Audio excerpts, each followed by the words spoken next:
le scalpel a glissé dans ma chair comme une caresse traîtresse, froid et impitoyable, et j'ai senti mon sang se répandre sur le carrelage blanc de la salle de bain, tiède et poisseux, tandis que les yeux de Pierre me fixaient avec un mélange de triomphe et de dégoût. « C'est fini, Claire. Tu n'as plus rien à détruire, avait-il murmuré, sa voix un poison sucré, juste avant que le monde ne bascule dans un tourbillon noir. J'étais morte ce soir-là, à 32 ans, vidée de mon sang par l'homme que j'aimais, accusée à tort d'adultère et de vol, un bouc émissaire parfait pour sa famille pourrie jusqu'à l'os. Et pourtant, alors que l'obscurité m'engloutissait, un éclair de lumière m'a traversé non pas le tunnel vers l'au-delà, mais un retour brutal, un choc électrique qui m'a arraché à l'abîme pour me jeter en arrière, dans mon propre corps, des années en amont, le cœur battant à nouveau dans ma poitrine comme un tambour de guerre. C'était le matin de la fête des mères, ce jour maudit où tout avait commencé à se fissurer.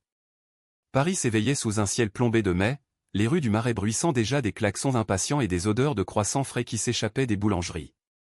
J'ouvrais les yeux dans notre appartement haussmannien du 4e arrondissement, les draps de lin froissés autour de moi, et Pierre était là, assis au bord du lit, un sourire carnassier aux lèvres, tenant 2 enveloppes comme des trophées. « Joyeuse fête des mères, maman chérie », avait-il dit en tendant la première à sa mère, qui trônait dans le salon comme une impératrice déchue, drapée dans sa robe de soie Chanel, ses perles impeccables masquant les rides d'une vie de calcul. 20 000 € pour une croisière en Méditerranée ou le joyau de la couronne, réservé sur un yacht privé, avec escale à Monaco et Santorin, un rêve que Madame Leblanc avait susurré à l'oreille de son fils unique pendant des mois. Et pour moi? Son épouse depuis 5 ans, la femme qui avait sacrifié sa carrière de galeriste pour élever son enfant imaginaire car nous n'en avions pas encore, grâce à ses fatigues suspectes, il m'avait glissé une enveloppe minable contenant un ticket de métro à 5 €, valide pour une seule ligne, de Châtelet à Bastille. Pour que tu puisses aller voir ta mère plus facilement, ma chérie. C'est pratique, non, avait-il ri, ignorant le coup de poignard que cela représentait. Ma propre mère, veuve et oubliée dans sa HLM de banlieue à Saint-Denis, n'avait même pas été invitée au brunch familial.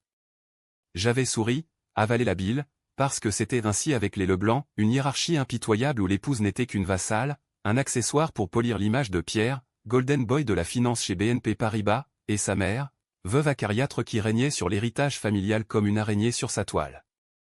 Ce matin-là, en me réveillant dans ce corps plus jeune, plus intact, mes mains sans les cicatrices des disputes, mon ventre plaçant la tension des nuits sans sommeil, j'ai su immédiatement que ce n'était pas un rêve. Les souvenirs de ma mort étaient gravés en moi comme des tatouages au fer rouge, la trahison finale, orchestrée par Pierre et sa mère, qui m'avaient piégé avec des preuves fabriquées ou des messages falsifiés sur mon téléphone, un collier volé de la collection familiale planté dans mon sac. J'avais été accusé de coucher avec mon patron à la galerie, un mensonge pour justifier le divorce et me dépouiller de tout. Ma mort accidentelle dans la baignoire avait été maquillée en suicide, et Pierre avait hérité de tout, l'appartement, mes économies, même la petite assurance vie que j'avais souscrite en secret. Mais maintenant, j'étais de retour. Pas pour pardonner, non. Pour détruire. Pour arracher les masques, exposer les pourritures, et danser sur les ruines de leur empire minable. Je me suis levé d'un bond, le cœur cognant comme un marteau-piqueur, et j'ai couru à la salle de bain pour me regarder dans le miroir. Mes yeux verts, hérités de ma mère bretonne, brillaient d'une lueur nouvelle au pas de peur, mais de rage pure, une flamme que je n'avais jamais osé laisser consumer quoi que ce soit de mon vivant précédent. Pierre était encore endormi, ronflant comme un porcelet repu après sa nuit de débauche discrète. Je le savais maintenant, ses réunions tardives avec sa secrétaire n'étaient que le début de ses infidélités. Madame Leblanc, elle, sirotait son café dans le salon, ses lèvres pincées en une moue perpétuelle de supériorité. « Claire, ma chère, vous avez l'air défaite. » Encore une nuit agitée, avait-elle lancé, sans lever les yeux de son iPad où défilaient les comptes en banque familiaux. J'ai ravalé ma réponse au pas encore, pas tout de suite.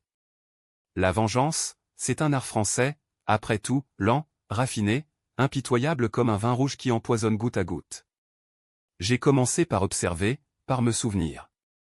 Dans ma vie précédente, j'avais ignoré les signes, les appels chuchotés de Pierre à sa mère, les cadeaux disproportionnés qu'il lui offrait pour apaiser ses caprices, les regards qu'elle me jetait, comme si j'étais une intruse dans son royaume. Mais il y avait plus.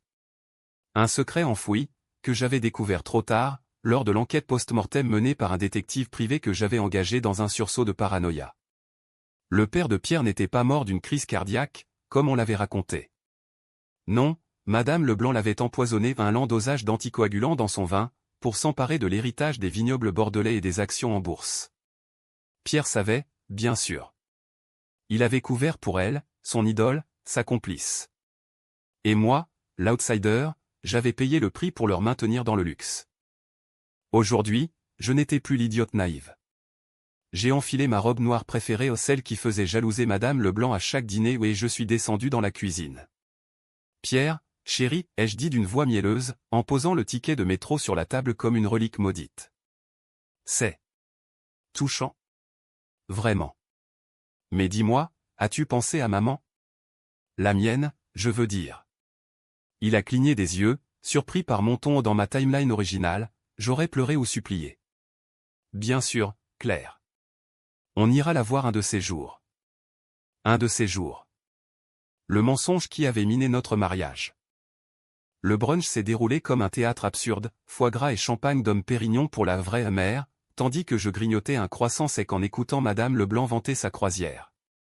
Mon fils est si attentionné. Contrairement à certains. Son regard a glissé sur moi, venimeux. J'ai souri intérieurement. Bientôt, tu regretteras chaque mot, vieille sorcière. Après le repas, tandis que Pierre l'accompagnait à la porte, je me suis glissé dans son bureau, la pièce interdite, avec son coffre-fort et ses dossiers. Mes doigts, guidés par la mémoire de ma mort, ont tapé le code 1405, la date de naissance de Pierre. À l'intérieur, pas seulement des contrats, des lettres jaunies, des analyses toxicologiques falsifiées datant de la mort de son père. La preuve. Je les ai photographiés avec mon téléphone, le cœur battant. Premier coup porté. Mais la vengeance ne se nourrit pas que de secrets. Il fallait semer le doute, fissurer les alliances. J'ai commencé par un appel anonyme à l'avocat familial, un vieil ami de Monsieur Leblanc senior, que j'avais croisé lors d'un gala à l'opéra. Monsieur Duval? J'ai des informations sur la mort de votre client. Rendez-vous ce soir au Café de Flore. Il a raccroché, intrigué. Ce soir-là, sous la pluie fine de Paris, je lui ai remis une copie des photos, masquées d'un chapeau et d'un foulard. C'est pour la justice, ai-je murmuré, avant de disparaître dans la nuit. Duval, homme intègre, n'hésiterait pas à creuser. De retour à l'appartement, Pierre m'attendait, un verre de Bordeaux à la main. Où étais-tu? A-t-il demandé, suspicieux. J'ai haussé les épaules, effleurant son bras d'un geste séducteur comme il était facile de le manipuler maintenant que je connaissais ses faiblesses. Juste une promenade. Pour réfléchir à nous.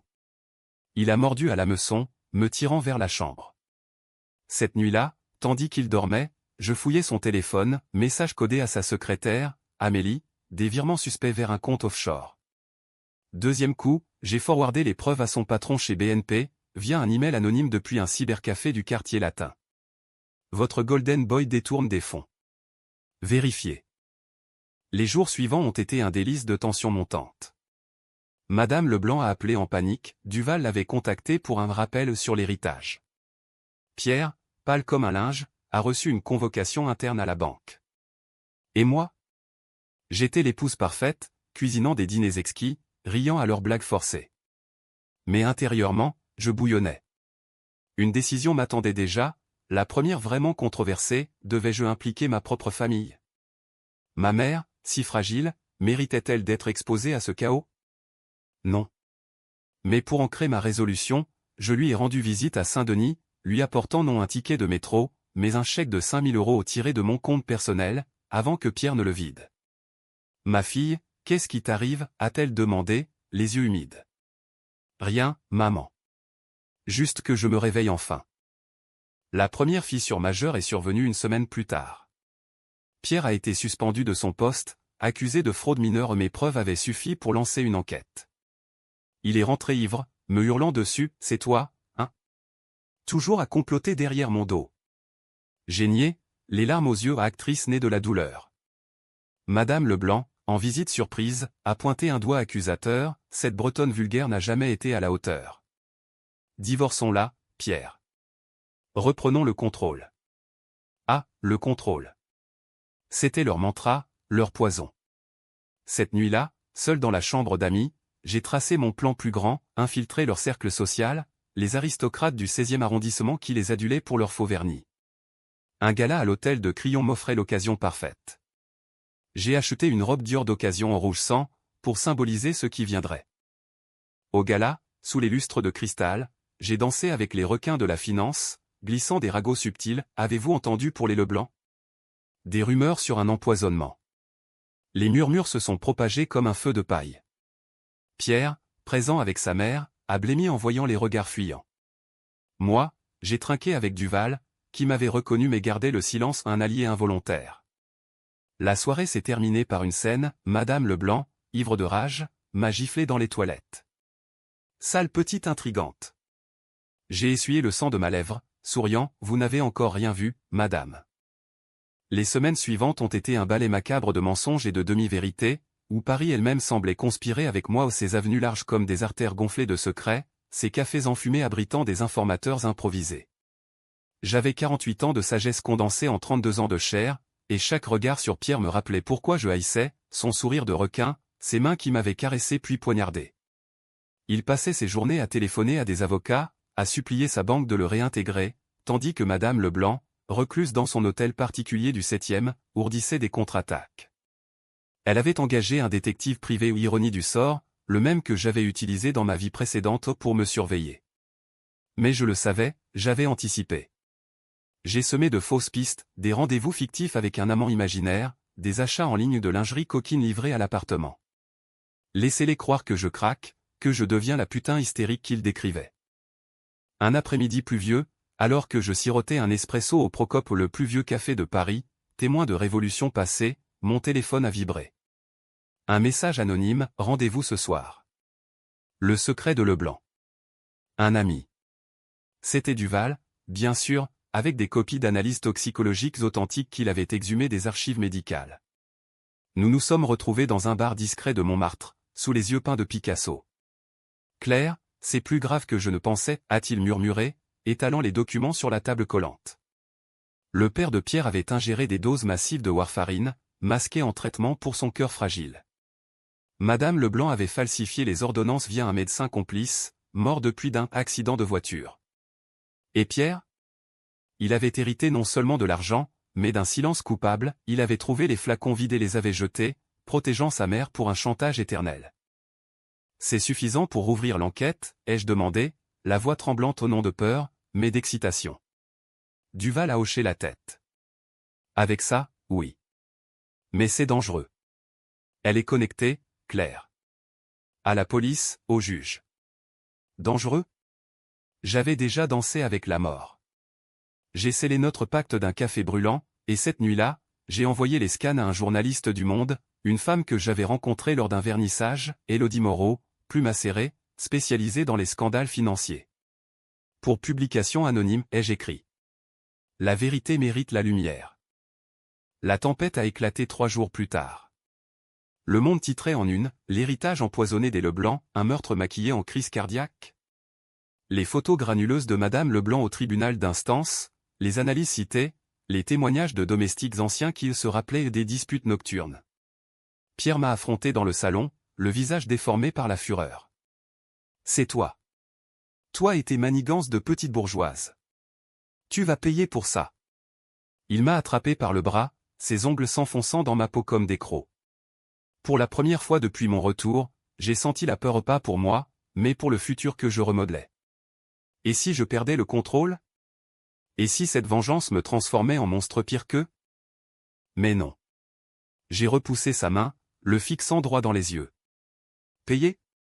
C'est toi qui as payé avec le sang de ton père, Pierre. Et le mien. Il a reculé, blême, comme si je venais de lui arracher le masque. Madame Leblanc a débarqué le lendemain, escortée de 2 avocats en costard 3 pièces, exigeant un divorce immédiat. Je te dépouille de tout, Claire. L'appartement, les meubles, même tes misérables boucles d'oreilles que j'ai payées. Elle ricanait, certaine de sa victoire. J'ai ri à mon tour, un son clair et cristallin qui l'a fait tressaillir. Essayez donc, madame. Mais d'abord, parlez-moi de la warfarine dans le Bordeaux de 2008. Le silence qui a suivi était délicieux. Elle a blêmi, ses perles claquant contre sa poitrine comme des os secs. Pierre, entre nous deux, était un pantin désarticulé, suppliant, maman, dis-lui que c'est faux. Mais je savais la vérité, j'avais vu les flacons dans le coffre, lu les confessions murmurées lors de mon agonie. La police est venue 2 jours après, perquisition, interrogatoire. Madame Leblanc a été placée en garde à vue, hurlant des insanités sur cette traîtresse bretonne qui ruine une famille honorable. Pierre, libéré sous caution grâce à ses relations restantes, m'a supplié de témoigner en sa faveur. Pour nous, Claire. Pense à notre avenir. Notre avenir ? Un mirage empoisonné. C'est là que ma première décision vraiment controversée s'est imposée, impliquer Amélie, la secrétaire. Dans ma vie précédente, elle avait été sa maîtresse, complice de mes humiliations en envoyant des photos suggestives pour me narguer, riant de mes pleurs au bureau. Maintenant, je l'ai contactée via un faux profil sur LinkedIn, j'ai des infos sur Pierre. Rendez-vous au Ritz. Elle est venue, apprêtée comme une poupée Barbie, curieuse et vaniteuse. Qu'est-ce que tu veux, Claire ? Il m'a dit que tu étais jalouse. J'ai souri, posant une enveloppe sur la table, des photos de leurs ébats, volées de son cloud. J'avais craqué son mot de passe des années en avance. Non, Amélie. Je veux que tu parles. À la police. Sur les fonds détournés. Ses yeux se sont écarquillés. Pourquoi je ferais ça ? Parce que Pierre l'avait larguée pour protéger l'enquête, la laissant comme un mouchoir usé. Et parce que j'ai glissé un chèque, 10 000 €, de mes économies secrètes. Pour ton silence brisé. Elle a hésité, puis signé une déposition. Controversée ? Oui, payer une témoin. Mais en France, la justice est un marché, et j'en maîtrisais les enchères. Amélie a craqué 2 jours plus tard, révélant non seulement les adultères, mais un schéma de blanchiment via des comptes offshore aux Caïmans. Pierre a été arrêté au petit matin, menottes au poignet, alors qu'il sortait d'une réunion bidon avec un notaire. Claire. Traîtresse, a-t-il hurlé depuis la voiture de police, sous les flashs des paparazzis qui grouillaient déjà devant notre immeuble. Seul enfin, j'ai fermé les rideaux sur le chaos médiatique. Le marais bruissait de rumeurs, les Leblanc, des assassins ? Et cette pauvre Claire, la victime parfaite. Pauvre Claire ? Non. Claire la ressuscitait, Claire la vengeresse. Mais la nuit, les doutes me rongeaient. Était-ce justice, ou vengeance aveugle ? Ma mère m'appelait, inquiète, reviens à Saint-Denis, ma fille. Laisse Paris te dévorer. Non. Paris était mon champ de bataille, et je n'abandonnerai pas. J'ai visité Madame Leblanc en détention provisoire à la Santé ou une faveur accordée par Duval, maintenant procureur adjoint. Elle était brisée, sans maquillage, ses cheveux gris en bataille. Tu as gagné, a-t-elle craché. Mais à quel prix ? Tu es comme moi, maintenant. Une tueuse d'âme. Ces mots m'ont frappé comme un coup de fouet. Étais-je devenue elle ? Non. Elle avait tué pour l'argent, moi, pour la survie. Pourtant, en sortant, j'ai vomi dans les buissons du boulevard. La tension montait, et le vrai test approchait, le procès. Pierre, libéré sous contrôle judiciaire, m'a traîné dans un divorce houleux, réclamant la moitié de tout y compris mes droits d'auteur sur un livre d'art que j'avais publié avant notre mariage. J'ai contre-attaqué avec un avocat féroce, une Bretonne comme moi, qui a exhumé nos contrats prénuptiaux. Il voulait te ruiner, Madame Dupont. Mais nous allons le saigner. Les audiences préliminaires ont été un cirque, témoignage d'Amélie, larmoyante et repentante, Duval, implacable avec ses preuves, et Pierre, jouant la carte de l'époux bafoué. Claire m'a piégé. Elle couche avec ce détective. Mensonge et honté, mais il a semé le doute chez le juge, un conservateur du 16e. J'ai dû témoigner, face à face, sous les lumières crues du palais de justice. Madame Leblanc, vous accusez votre mari de complicité dans un meurtre ? J'ai regardé Pierre droit dans les yeux, oui.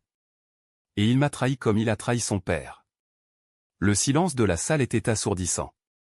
Twist mineur, un témoin surprise, une ancienne bonne des Leblanc, a confirmé les doses de poison, jurant sur la Bible qu'elle avait vu Madame Leblanc verser le liquide dans le verre. Pierre a craqué ce soir-là, m'appelant à minuit, arrête ça, Claire. On peut recommencer. Sans elle. Sans sa mère ? Trop tard. J'ai raccroché, bloqué son numéro, et réservé un billet pour la Bretagne, pas pour fuir, mais pour recharger.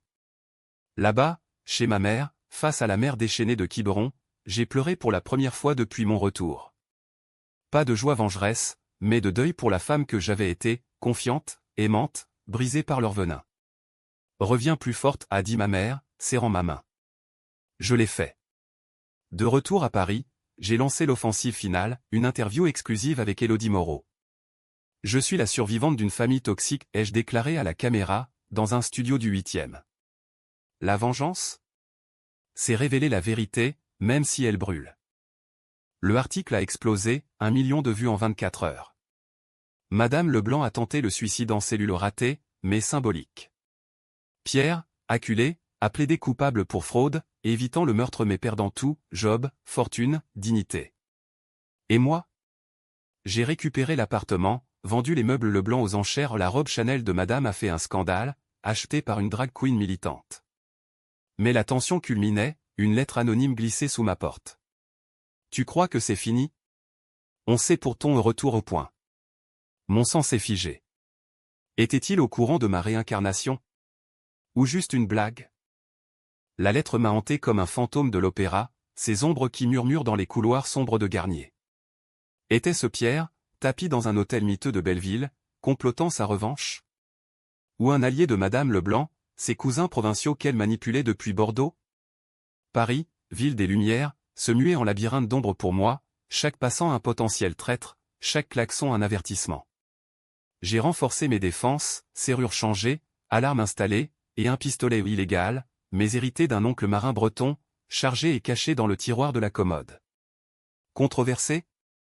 Absolument. Porteur une arme dans la capitale de l'amour? C'était plonger dans l'abîme, admettre que la vengeance m'avait rendu paranoïaque. Mais la survie prime, et j'avais déjà un pied dans la tombe une fois. Le procès de Madame Leblanc a ouvert comme un théâtre de l'absurde, au tribunal de grande instance de l'île de la Cité, sous les gargouilles grimaçantes qui semblaient juger avec moi. La salle était bondée, journalistes, curieux du scandale, même une poignée de féministes brandissant des pancartes justice pour les épouses oubliées. Elle est entrée, menottait mes altières, son tailleur Chanel froissé comme son empire. Pierre, en témoin protégé, a évité son regard, assis au fond comme un rat fuyant le navire. J'étais cité comme plaignante civile, et quand mon tour est venu, j'ai marché jusqu'à la barre d'un pas mesuré, le cœur battant au rythme des horloges de la scène. Madame Dupont, relatez les faits, a dit le juge, un homme sec comme un croissant rassis. J'ai respiré profondément, et les mots sont sortis comme un torrent, la fête des mères maudites, le ticket à 5 € comme symbole de mon humiliation, les infidélités de Pierre, confirmées par Amélie qui pleurait maintenant dans le box des témoins, et le clou, ma mort précédente, que j'ai voilé en tentative de suicide forcé, décrivant le scalpel comme un accident orchestré. Pas un mot sur la réincarnation, qui aurait cru une telle folie? Mais le jury a frissonné, et Madame Leblanc a bondi, menteuse. Cette garce a tout inventé pour l'argent. Le juge l'a fait taire d'un marteau sec. Les preuves déferlaient, toxicologues experts confirmant la warfarine, relevés bancaires montrant les transferts de Pierre pour couvrir les dettes de sa mère, 100 000 € disparus dans des casinos de Deauville. Duval a brillé, disséquant les faux certificats médicaux comme un chirurgien. Puis, le twist, un enregistrement audio, exhumé par le détective de Madame Leblanc lui-même, ironie cruelle, où elle confiait à une amie, mon mari était faible. Le poison était une miséricorde. L'ami, terrifié, avait tout gardé. La salle a retendu son souffle, Pierre a vomi dans un seau, brisé. Mais la controverse a éclaté lors de mon contre-interrogatoire. L'avocat de la défense, un requin aux dents limées, m'a assailli, Madame Dupont, n'avez-vous pas motivé par la jalousie? Ces épreuves anonymes n'étaient-ce pas vos fabrications? Il a projeté des emails falsifiés, me liant à Amélie comme complice payé. Mensonge, bien sûr Pierre les avait plantés pour me salir. J'ai nié, voix ferme, la jalousie? C'est l'amour que j'ai donné, piétiné par une famille qui tue pour un héritage. Le public a applaudi, le juge a rougi. Décision controversée, j'ai révélé en direct un détail personnel, une lettre d'amour de Pierre datant de nos fiançailles, la lisant à voix haute, tu es ma lumière, Claire. Sans toi, je ne suis rien. Larme feinte? Non, vrai pour la femme que j'avais été. Le jury a délibéré 2 jours, pendant lesquels Paris a bouillonné, manifestation devant la Bourse, édito dans le Figaro clamant la chute des Leblanc, symbole d'une France pourrie. J'ai passé le temps chez ma mère, à Saint-Denis, marchant dans les cités grises où j'avais grandi, loin des dorures du Marais. Tu joues avec le feu, ma fille, m'a-t-elle dit, pétrissant sa pâte à crêpes. Et si tu te brûles? J'ai souri, maman, j'ai déjà dansé dans les flammes. De retour pour le verdict, la foule hurlait mon nom au clair la vengeresse, un surnom viral sur Twitter. Coupable, 20 ans pour meurtre prémédité. Madame Leblanc s'est effondrée, hurlant des malédictions bretonnes qu'elle avait apprises pour me narguer. Pierre, complice par omission, 10 ans pour fraude et faux témoignage. Libéré, j'ai marché le long de la Seine, l'air chargé d'odeurs de châtaigne grillée. Victoire? Amère. Pierre m'attendait près du Pont-Neuf, amaigri, les yeux creux. Claire. Pardonne-moi. Il s'est jeté à genoux, suppliant comme un pénitent. La foule filmait, les flashs crépitaient. Ma décision, le relever, l'embrasser sur la joue à un baiser de Judas. Va, Pierre. Et souviens-toi, 5 € ne rachètent pas une vie. Il est parti, brisé, pour purger sa peine à Fresnes. Mais la lettre anonyme persistait, un ver dans la pomme. J'ai engagé un garde du corps, un ex-légionnaire nommé Marc, pour veiller sur l'appartement. « Qu'est-ce qui vous arrive, madame » a-t-il demandé. Une renaissance, ai-je répondu, énigmatique. La phase suivante de la vengeance était plus intime, reconstruire sur les ruines. J'ai rouvert la galerie d'art, lumière oubliée, dans le Marais, exposant des toiles de femmes martyres Frida Kahlo, Camille Claudel, anonyme bretonne. Succès fou, critique dans Beaux-Arts Magazine, acheteur du monde entier. Élodie Moreau est devenue une amie, coécrivant mon témoignage, un livre best-seller, le ticket à 5 €, trahison et renaissance. L'argent coulait assez pour acheter la croisière que madame avait rêvée, que j'ai offerte à ma mère. Pour toi, cette fois. Elle a pleuré, embarquant à Marseille sous un soleil impitoyable. Mais la tension ressurgissait, un soir, rentrant d'une vernissage au Louvre, j'ai trouvé l'appartement sens dessus-dessous. Pas de vol, juste un message gravé sur le miroir de la salle de bain, tu n'es pas revenu. Tu es morte. Mon sang s'est glacé. Réincarnation connue? Impossible. Ou si? Pierre avait-il fouillé mes journaux intimes de l'après-mort, ces pages que j'avais brûlées? Marc a renforcé la sécurité, installant des caméras. Les nuits étaient peuplées de cauchemars, le scalpel, le sang, mais maintenant mêlées à des visions de moi-même, spectatrice de ma propre agonie. La controverse majeure est venue d'une interview télévisée sur France 2. Claire Dupont, vous avez détruit une famille. Était-ce proportionné, a demandé l'animatrice, une blonde acérée. J'ai hésité, puis, la famille? C'était une prison. J'ai libéré non seulement moi, mais la vérité pour d'autres femmes. Réactions explosives, féministes en liesse, conservateurs hurlant au féminisme toxique. Un tweet viral, Claire égale Médéa moderne. J'ai reçu des menaces e-mail, appels masqués. Décision, contre-attaquer publiquement. J'ai posté une vidéo sur Instagram, la vengeance n'est pas un crime. C'est une renaissance. Vues, 2 millions. Soutien, une armée de survivantes. Puis, le twist approchait. Une enveloppe est arrivée par courrier, photo de moi, enfant, avec un homme inconnu au pas mon père. Une note, ton vrai père est un Leblanc. Frère de sa veuve. Mon monde a vacillé. Dans ma vie précédente, j'avais ignoré ces rumeurs familiales. Maintenant? Test ADN commandé en secret. Résultat, positif. J'étais la nièce de Madame Leblanc, bâtarde d'un adultère. Ironie cruelle, j'avais du sang Leblanc en moi. Rage ou rédemption? J'ai ri, amer. Cela expliquait sa haine viscérale aux peurs de l'héritière cachée. Confrontation inévitable, visite à Pierre en prison, vitre blindée entre nous. Tu sais pour le sang, ai-je demandé. Il a pâli, maman l'a su. C'est pour ça qu'elle t'a haï. Tu menaçais tout. Aveu libérateur. Ma décision controversée ultime, ne pas l'utiliser au procès en appel. Garder le secret, pour ne pas devenir elle obsédée par l'héritage. Au lieu, j'ai financé une association pour victimes de familles toxiques, 5 € de dignité. Mais la menace persistait. Une nuit, Marc m'a alerté, intrusion. Pierre s'était évadé, transfert raté vers une autre prison. Il venait pour moi, scalpel en main. La chasse commençait. L'évasion de Pierre a transformé Paris en un roman noir de Simenon, où chaque ombre sous les réverbères de la rue de Rivoli cachait un assassin potentiel. Les sirènes hurlaient dans la nuit, les hélicos survolaient la Seine comme des vautours, et moi, barricadé dans l'appartement avec Marc, je chargeais le pistolet d'une main tremblante.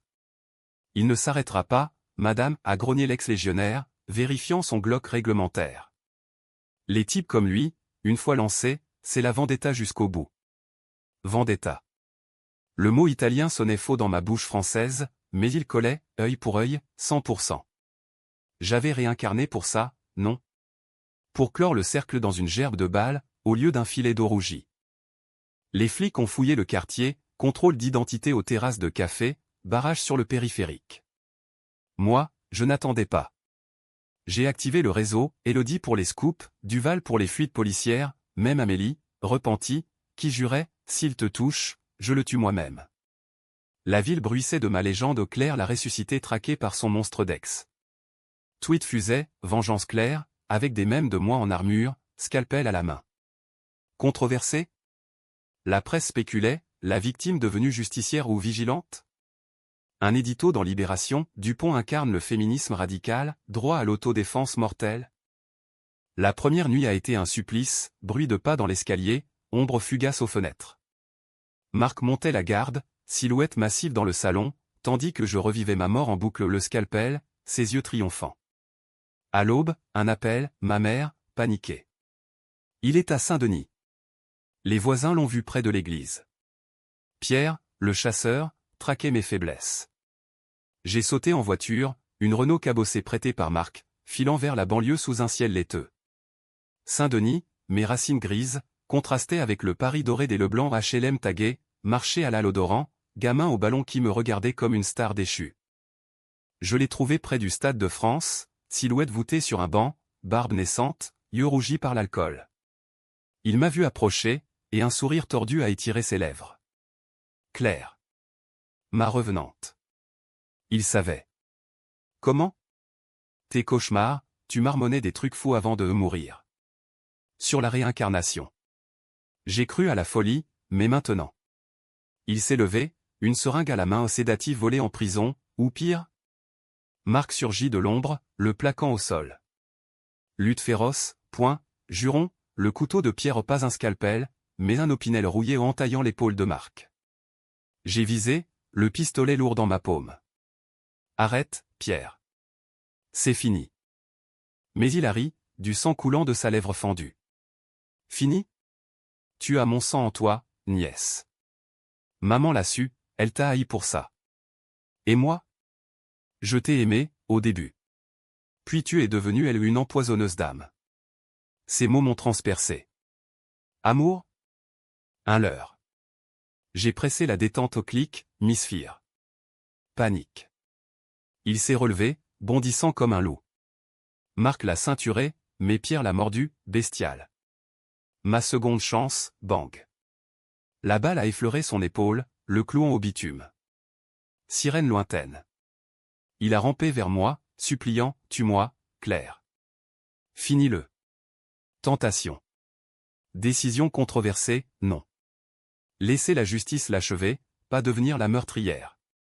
Les flics l'ont embarqué, hurlant mon nom comme une malédiction. Retour à Paris, l'euphorie post-traumatique. Le procureur a ajouté l'évasion à son dossier, perpétuité probable. Madame Leblanc, informée en cellule, a fait une nouvelle tentative réussie cette fois? Non, coma artificiel pour la Terre. J'ai visité l'hôpital, face à son corps tubé, machine bipant comme un requiem. Tu as perdu, ai-je murmuré. Mais moi aussi, un peu. Le twist familial m'obsédait, mon père, frère de son mari, un Leblanc adultère mort jeune d'un accident de chasse. J'ai contacté un généalogiste, oui, l'héritage me revenait en partie au vignoble bordelais, action. Ironie, la vengeresse héritée des poisons. Reconstruction, la galerie explosait, exposition sur femme fatale attirant Beyoncé en visite incognito. Mon livre se vendait à 100 000 exemplaires, finançant des refuges pour femmes battues. Ma mère a déménagé dans un appartement cosy au 5e, près du Panthéon pour veiller sur les héros, plaisantait-elle. Amélie? Réhabilitée, elle bossait pour une ONG anti-blanchiment. Même Duval flirtait, invitation à l'opéra. Vie nouvelle, mais tendue, thérapie chez une psy du 6e, pour exorciser les fantômes. Vous parlez de nos retours comme si c'était littéral, a-t-elle noté. J'ai ri, c'est ma métaphore. La controverse culmina avec une pétition, grâce pour Pierre Leblanc, père de famille brisée. Signée par des cathos traditionalistes, arguant sa réforme. J'ai répondu dans une tribune au Monde, père de famille. Les miens m'ont tué 2 fois. Non à la pitié pour les bourreaux. Débat national, débat télévisé, manifestation place de la République. Moi, au centre, cible d'insultes aux sorcières bretonnes. Et d'adoration au tatouage 5 € vengeance. Décision, ignorer, me concentrer sur l'essentiel. Un voyage en Méditerranée, seul sur le yacht que j'avais racheté aux enchères Leblanc. Santorin au lever, vin grec amer sur la langue. Renaissance, vraiment? Mais le vrai twist frappait à la porte, enceinte. 3 mois, confirmé par un test discret. De qui? Pierre, lors de notre réconciliation au post-procès, ou Marc, lors d'une nuit de vulnérabilité après l'évasion. ADN impossible encore. Panique, porter l'héritage du monstre. Ou une nouvelle chance? J'ai gardé le secret, caressant mon ventre naissant face à la tour Eiffel illuminée. Vengeance achevée, mais vie en suspens. Pierre, rejugé, écopé de 25 ans. Madame Leblanc mourait en cellule d'un arrêt cardiaque, karma pur, warfarine ou pas. J'ai vendu les vignobles, reversés aux victimes de violences conjugales. Galerie florissante, amour naissante avec marque solide, breton comme moi. Mais la lettre finale arrivait, le bébé est à moi. Lève le pied, ou Pierre, depuis sa geôle. Fin de la traque? Non. La vengeance n'était pas linéaire, c'était un cycle, et j'étais prête pour le prochain tour. Le ventre arrondi sous ma robe de soie noire, clin d'œil ironique à celle de Madame Leblanc, j'ai marché vers la barre du tribunal pour la dernière audience, appel de Pierre, plaidoirie désespérée pour réduction de peine. Paris, en hiver maintenant, 6 mois après l'évasion, enveloppait la ville d'un manteau de givre qui craquait sous mes bottes comme les os de mon passé brisé. La Seine gelée reflétait les lumières de Notre-Dame en reconstruction, symbole de résurrection imparfaite. Marc m'escortait, main protectrice sur mon dos, ignorant encore pour le bébé mon secret, ma lame à double tranchant. Ça va aller, a-t-il murmuré, son accent du Finistère un baume. Allez? J'avais traversé l'enfer, ce n'était qu'un épilogue.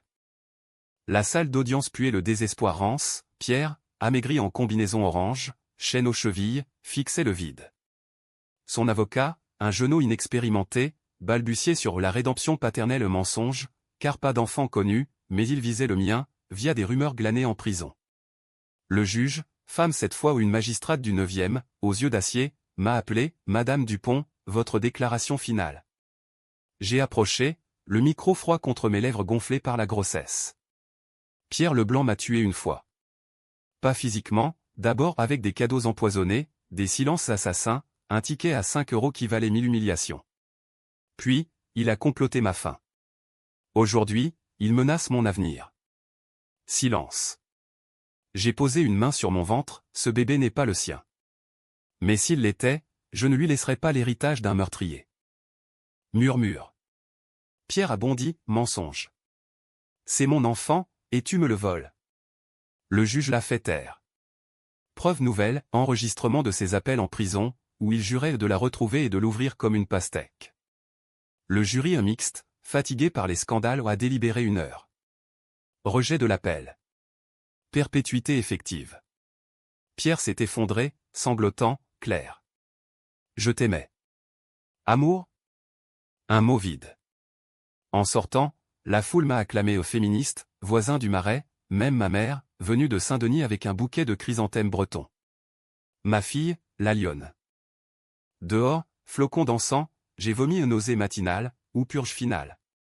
Marc m'a soutenu, qu'est-ce qui se passe? Aveu, je suis enceinte. Et pour Pierre? Il a pâli, puis serré plus fort. Peu importe. C'est le nôtre, maintenant. ADN plus tard confirmait, sien. Twist doux amer, la vie, rebelle, choisissait la lumière.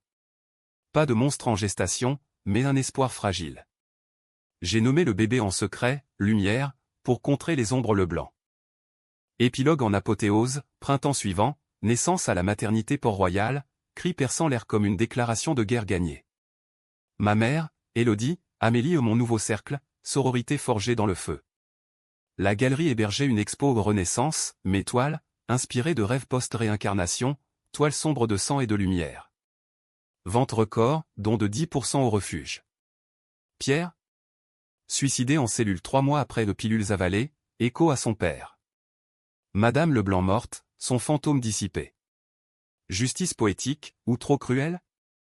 La psy haussait les épaules, c'est votre karma, Claire. Acceptez-le. Paris m'avait vu naître 2 fois, d'abord en idiote amoureuse, puis en vengeresse. Maintenant, poussette à la main, lumière gazouillant sous les marronniers du Luxembourg, je marchais vers un horizon clair. La fête des mères approchait, cette année, pas de croisière ni de ticket minable. Juste un pique-nique au bord de la Seine, ma mère, moi, lumière. À la vie, ai-je trinqué, avec du jus de pomme. Vengeance achevée, renaissance éternelle.